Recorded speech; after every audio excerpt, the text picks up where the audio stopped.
It's Coffee Chug, and we are here with a great opportunity as we are thinking about the theme of gratitude this month. One of the things we talked about is creating a postcard and expressing our gratitude for someone that's done some great stuff for us. And so, what we thought we'd do is help you learn how to develop some art skills, and figure out a way to make your postcards look super sweet and awesome for that person. So today, I get to be the student, and I have an amazing friend and person who's a former art teacher, now a building administrator, who's going to lead us through the lesson, take him back to his glory teacher days. So, Ben, I'm going to throw it over to you and let you do your thing, and I'm going to be learning right along with all of you who are watching this video, trying to make your postcards look awesome. Yeah, thanks, Aaron. Yeah, my name is Ben Driscoll, and Aaron and I taught across from the hall from each other for years, and we've both kind of moved to different parts of education, but spent a lot of time together talking about education in general. And when he told me about this project that he's working on, and I'm excited to be a part of it. So we're gonna do some Zentangling today, and I came across Zentangles a few years ago. A mutual friend of ours, Miss Pat Bereskin, taught me and some of my students, and since then have come across it in lots of areas. It's kind of caught on a little bit in art classes, but it's something that once you're exposed to it, it is something that I think anyone can do, like as is the case with art in general. I know you hear a lot of, I'm not an artist, or the classic line is, I can't even draw stick figures. The beauty of a Zentangle is there's not a wrong way to do it. And I would recommend anyone that wants to play with this, whether it's within your classroom or kind of on your own, just Google it. Zentangle, Google Images, and you'll find just unlimited images to look at. And so I'm gonna walk Aaron through, and I'm just gonna make this up as I go. I really have no plan of attack, and again, that's the beauty of it. But I'll give you a couple different things to think about, and what you'll see is he'll be the student, I'll be the teacher. You see on my screen here, this would be a full 8.5 by 11 sheet of paper, and I've got a little index card, little card stock, a little bit heavier weight paper, and I know that he's talking about maybe some postcards, so this would be a great postcard size piece of art to do here. So we're going to both kind of do the same exercise, but as you're finished, or as we finish, my guess is, and I'm pretty certain, they won't look the same. One won't look better, one won't look worse. It'll just be two different representations of the same exercise. So there's Aaron's. That's his wall. There's his head. All right, so let's go ahead and get started here. And as I've got my computer screen up here, and our non-pattern. So let's start with, just for fun, let's start with just some type of waved line through the middle. Not a right or wrong way. I'm probably going to say that ad nauseum. There's not a right or wrong way. I'm going to do a second one. It's going to almost look like some type of road or something, some type of path. It's not supposed to look like anything. And again, that's going to be the beauty of what we're doing here. I'm going to leave this as going to be a negative space. And maybe when I get done, I might decide, I wish I would have done it differently. It doesn't matter. But that's what I'm going to do. Maybe I'll do a second one. Aaron might, he might not. It's completely up to him. As I do it, I'm going to make this one a different width. I haven't done this in a while, Maurer. This is kind of fun. Yeah, brings you back to your roots. Right, back to something. So there's my start. Now I'm gonna get some different patterns, and again, I'm looking online to find some different ideas. Pattern is going to be really key in what we're doing here, but pattern doesn't have to be necessarily ordered or in a straight line or anything like that. So I'm going to start with something that's probably got a little bit more repetition to it. And so I'm going to go in this quadrant. If we're going to talk about, we'll do 4 different patterns here. So we got 4 different quadrants going. So within this quadrant here, I'm going to start by doing some type of checkerboard.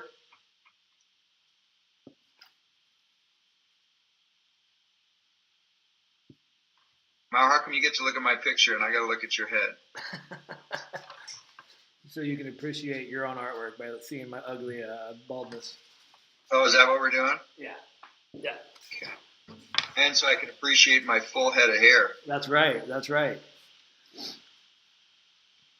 I don't have to worry about split ends though. No, that's a good point. Okay, so I'm starting there with the checkerboard pattern, and from there now I'm going to start to turn this little checkerboard pattern into a design. And I like some darks and lights, and it's a little bit more solid. So at each kind of intersection here, I'm just going to turn that into a square. I'm using, what is this? Looks like a Bic. This has been my new favorite pen, by the way. We found some in our office supply cabinet. It's been great. But I'm going to skip a row. So I'm basically building a square on each intersection. So do you recommend for those that are doing this, we should be doing starting with a pen, or you go pencil first and then pen? No, what do you definitely pen. Go pen. Go pen the whole time. That way you don't have to think twice, but if you make a mistake, because it's already on the paper, right? Yeah. You're not going to make a mistake because there's not a right or wrong. Love it. So if we make a mistake, it's just going to be, and not to sound like Bob Ross, but it's going to be a happy mistake, and we're going to just turn it into our pattern. So you'll notice here what I've done. I don't know if we can zoom, but I did my row of like black diamonds on the intersection, but then I skipped a row, and I'm not even sure why I did. I just decided to. And you bring up that mistake. I originally was planning on skipping both directions, but I didn't, and that's okay. It's just what it's going to be. All right, so I'm going to do that, and then I'm going to say, so now to further add to this, so I got that here, this one here, making sure I didn't miss any. This one right there. Now I want to add some additional looks inside here. So what I'm going to do is I'm going to go fine, and I'm going to alternate directions of these diagonal lines. I'm going to put them much closer together.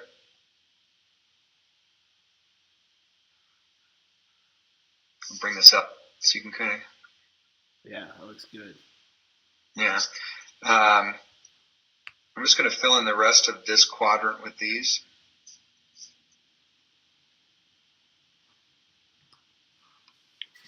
Yeah, for those that are on my end, I was a student. Here's my favorite pen. It's a Sharpie, but it's got a thick tip and then a skinnier tip, so you can do both. So this is what I'm using.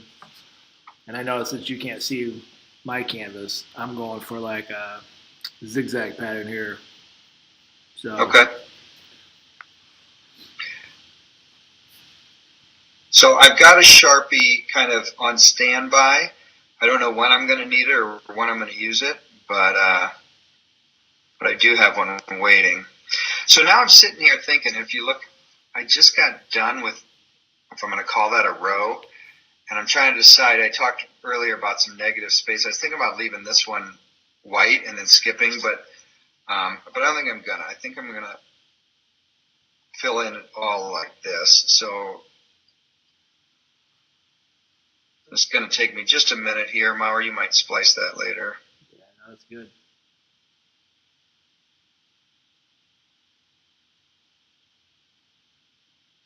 And what I'm finding here is it's creating just a little bit of, I don't know what the, creates a little bit of depth, almost an optical illusion feel to it. Right. Yeah, I like that. So I'm kind of digging that.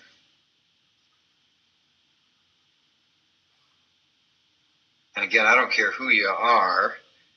You can draw lines. You can draw dots. I mean, that's what the sum total of all of this is going to be: lines, dots, patterns, and anyone can do this, which is the beauty of it. Also, when you look online, you're gonna see some incorporated into recognizable images. So there's lots. When I Google it, I find lots of animals. I don't know if you've seen those yet, Maurer. Yeah. So I don't know what that's all about, but. And the other cool thing too, when you're looking online, for those that are watching the video in the resource guide, there's tons of, not just when you search the images, but tons of websites that'll give you little tips on how to draw different kind of patterns. And so it's something that you take beyond just this little session here. There's tons of little graphics out there that will show you kind of how to do some really cool different little thought patterns. That helps you just kind of challenge your own kind of, I guess, really line drawing that we're all capable of doing. Just seeing lines in different ways and shapes and forms. So you asked me about the pencil and the pen. Kind of I don't want to call it a next level, but on the surface, it's line drawing, it's black and white, it's positive and negative space, but a real easy little way to kind of add to whatever design is to just take your pencil when you're done and just do a little bit of shading. In places. It'll create some depth to it. So I'm picking kind of the intersections that don't have those darker black squares, and I'm just real lightly with my pencil kind of shading it in. I don't know how it's going to show up on the webcam, but because sometimes the light reflects off the graphite from the pencil. But I'm just going to kind of lightly shade some areas to give it just a little bit more depth, a little bit more visual interest. So I'm just kind of got my pencil to the side, you can see, and just lightly shading on all those original lines I made, leaving white. I can even pull out in using my eraser, my white space too. So we'll play with the pencil a little bit more as we go on. But that shading. Here's what else I'm going to do. Whenever there's one pattern next to another, such as, or not pattern, but design. So if you remember, I created I call it a road, for lack of a better word, originally, and then this pattern was behind it. So where my design goes behind, I'm going to give it some additional shading right here. And then also right here. Again, just my pencil on the side. Let's see if you can tell that. Oh, yeah. Yeah, take a look there. Yeah. So it might be a little premature, but I get impatient because I'm like, ooh, this is going to look cool. I don't want to wait. But watch how, when I do that here, it makes that one stripe look like it's overlapping the other. Yeah, I like that. That's awesome. And I'm going to do the same thing over here. That's what I needed on mine. And then use your eraser. Your eraser is every bit as a drawing tool as your pencil and your pen is. Again, I'm going to pull that up. But that's an easy way to, all of a sudden, it evolves from two just white stripes to two almost three-dimensional figures. So, all right, I'm going to keep moving, Maurer. I don't know where you're at, but that's all right. We're going to keep moving and pick another design here. All right, so this is really geometric and pretty orderly. Again, I like some contrast, so I want to go with a different feel to one of my other quadrants. So over here, I'm going to let's start with something like this. I'm just going to take my line and do a curly Q there, and I'm going to come back to where I started. Not sure what this is going to look like when I'm all done, but that's what I'm going to do. So I just did kind of an S curve, and then I brought it back. And I'm going to have a couple more grow out of this same area. So again, kind of a curly Q or an S curve. Back here. The third one over here. They kind of look the same, which bothers me a little bit. I wish they had a little bit more personality to them, but oh well, it is what it is. Now, from there, or within there, I should say, I'm going to switch to my thicker one. I think, Maury, you said one of your sides were thicker than the others. Yep. And again, just to create a little bit more visual interest, I'm going to switch those darker. I suppose, in retrospect, I could have started with this dark one, but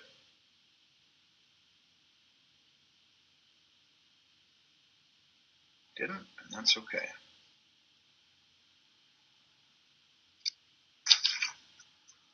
All right, so I've got some pretty thick lines there, and a little bit bigger figures than this one.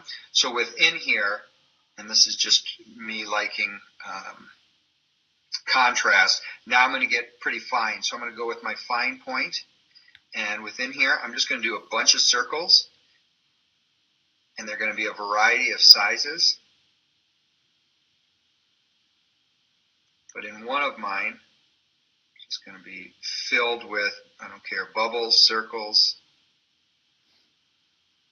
And that's what I was working on earlier. I did little dots in the bigger Nice. ones. So. I like that. You're like a mind reader. Must mean it was the right thing to do. That's right.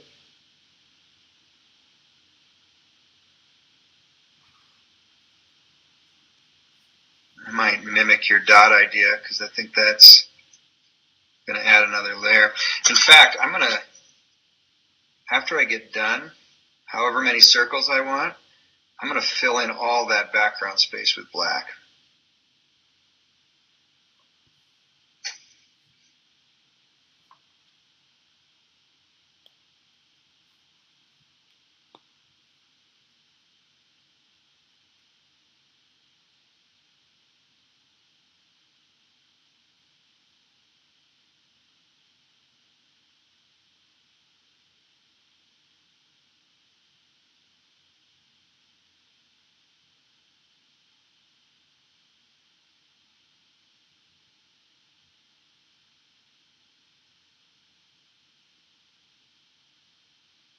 Okay.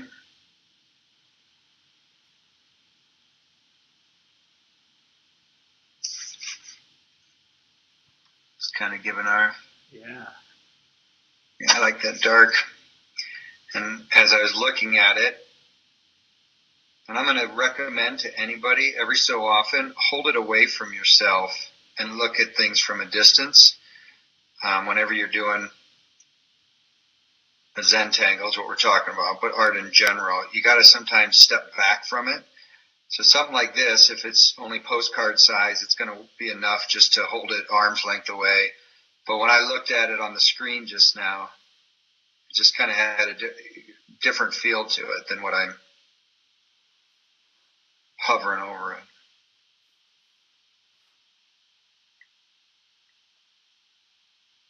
All right, so I got my first, whatever you want to call that, done. And so now on my smaller ones, what I've decided, and when I looked up, is I'm going to do these ones solid black. They're just going to be the opposite. Solid black bubbles or dots with the white background.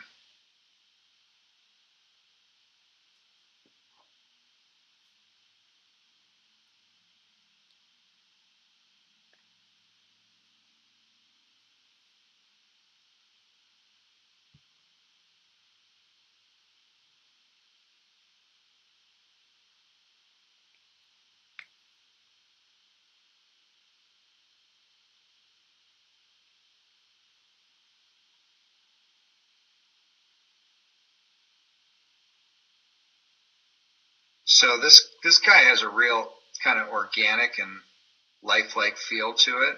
These tentacles, for lack of a better word.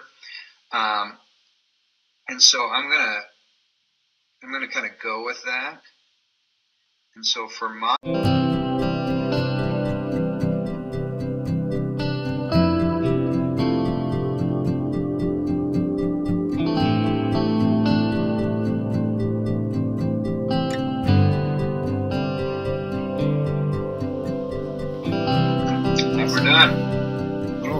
sweet. I know people have been looking at mine, but I put mine up just so you can see, because I know you haven't been able to see my expression, but like keep my line nice and bold in the middle there, 'cause I already got a lot of ink already on the paper. But this has been awesome. And that looks amazing, by the way. Kudos to you, Mr. Teacher. Yeah, right. And to you, Mr. Student. Yeah. Awesome. All right. Well, thank you so much for leading us the way. Create. Yes, and anybody watching in, we want to see your design. So as you follow this video or do your own systems and designs, take pictures and share it. Most of your teachers know how to get a hold of us. We can get it posted to the site so we can inspire others, and take your time to be grateful for those that made an impact in your life. And if nothing else, taking the time to create some art, such as a Zentangle, is one way to show that. So Driscoll, thank you so much for your time. We greatly appreciate you leading us through this activity, and I can't wait to see what the kids and teachers make. Yeah, let's definitely share them and go create something awesome.